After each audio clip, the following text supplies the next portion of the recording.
नमस्कार। आज हम एक बहुत ही दिलचस्प सफर पर निकलने वाले हैं। भारतीय संविधान के बिल्कुल शुरुआती पहले 51 आर्टिकल्स का सफर। इसे सिर्फ कानून की बातें मत समझिए, ये असल में एक देश को बनाने की कहानी है, वो ब्लूप्रिंट जिसने भारत की नींव रखी। तो सवाल यही उठता है कि आखिर ये नींव रखी कैसे गई। देखिए, ये कोई सूखा कानूनी दस्तावेज नहीं है, बल्कि ये एक राष्ट्र के बनने और उसकी पूरी संरचना की कहानी है। चलिए इसमें और गहराई से उतरते हैं। तो हमारी इस यात्रा का रोड मैप कुछ ऐसा रहेगा।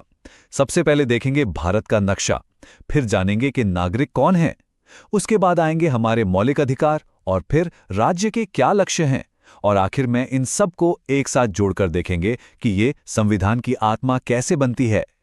तो चलिए पहले हिस्से से शुरू करते हैं। आर्टिकल्स 1 से 4 जो इस देश का मतलब हमारे देश का फिजिकल ब्लूप्रिंट तैयार करते हैं। इसे समझने का सबसे आसान तरीका है भारत को एक बहुत बड़ा घर मान लेना। और कोई भी घर बनाने का पहला कदम क्या होता है? उसकी जमीन और उसकी बाउंड्रीज तय करना। संविधान का पार्ट 1 ठीक यही काम करता है।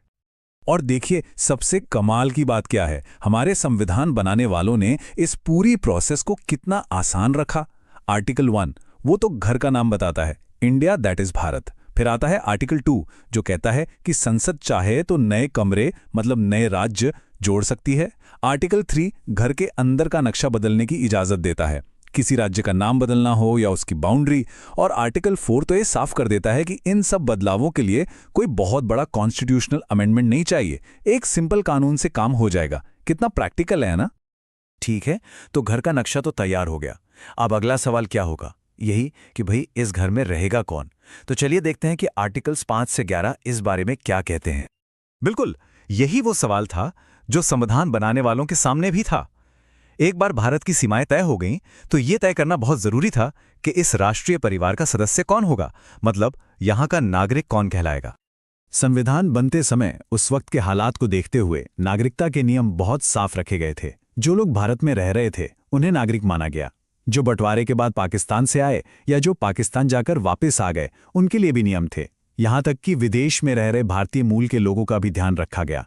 लेकिन एक बात बिल्कुल पक्की थी, कोई दोहरी नागरिकता नहीं। और सबसे बड़ी बात, भविष्य में नागरिकता पर कोई भी कानून बनाने का आखिरी अधिकार सिर्फ और सिर्फ संसद के पास होगा।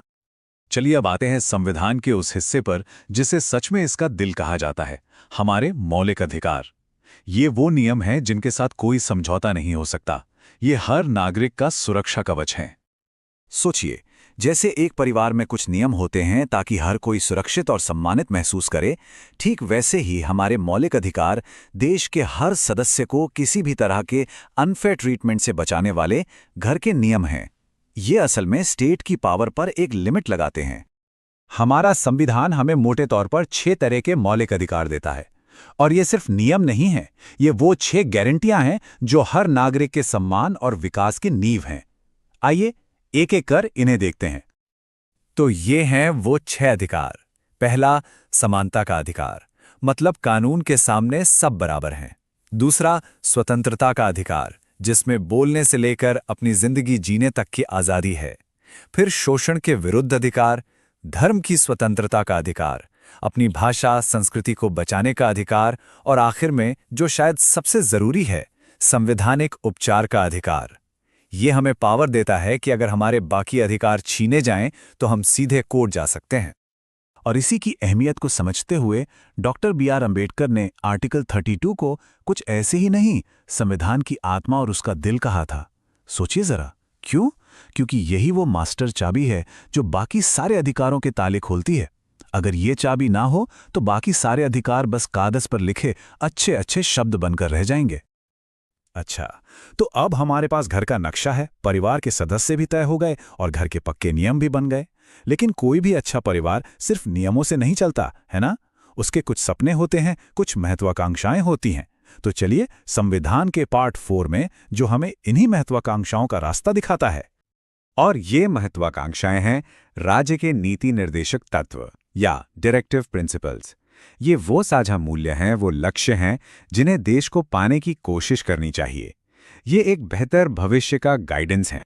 यहाँ पर मौलिक अधिकारों और निर्देशक तत्वों का फर्क समझना बहुत जरूरी है। ये हमारे संविधान के डिजाइन की खूबसूरती है। देखिए, मौलिक अधिकार तो कोर्ट में लागू कराए जा सकते हैं। ये बताते हैं कि सरकार क्या नहीं कर सकती।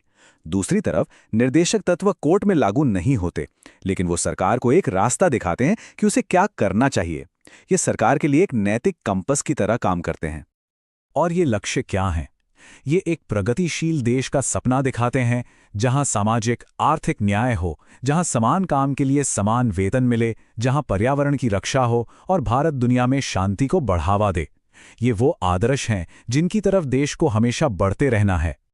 तो इस तरह हमने अपने राष्ट्र के ब्लूप्रिंट के सारे जरूरी टुकड़ों को एक एक करके देख लिया है और अब हमारे सामने एक पूरी तस्वीर साफ हो रही है। अगर संक्षेप में कहें तो इन्हीं पहले 51 आर्टिकल्स में हमारे संविधान की असली आत्मा बसती है। आर्टिकल्स 1 से 4 ने भारत का नक्शा बनाया, 5 से 11 ने बताया कि नागरिक कौन है, 12 से 35 ने हमें हमारे मौलिक अधिकार दिए और 36 से 51 ने देश के लिए लक्ष्य तय किए।